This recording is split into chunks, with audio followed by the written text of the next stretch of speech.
Hello students, here I will discuss numerical which is based on instantaneous velocity.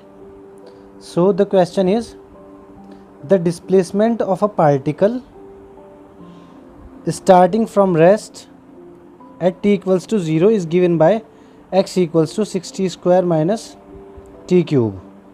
Calculate the time at which it will attain zero velocity again. Now, as in this question, you can see that at t equals to 0, object starting from rest means at t equals to 0, its velocity is 0. So after some time, its velocity again becomes 0. So we have to find that time. Now, as you can see,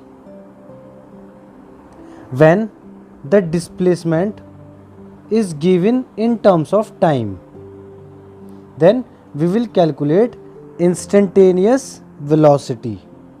Just remember this concept, that if displacement is given in terms of time, then we will always calculate instantaneous velocity.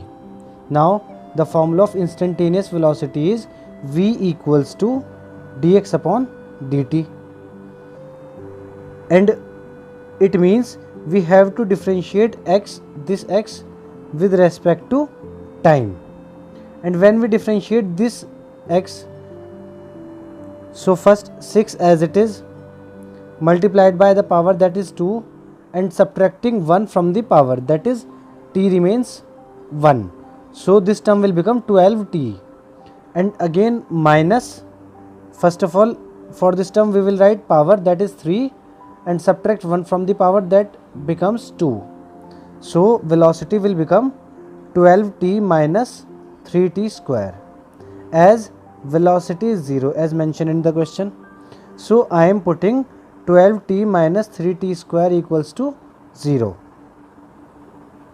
Now take t common from these two terms, then in the bracket 12 minus 3t will remains, that will be equals to 0.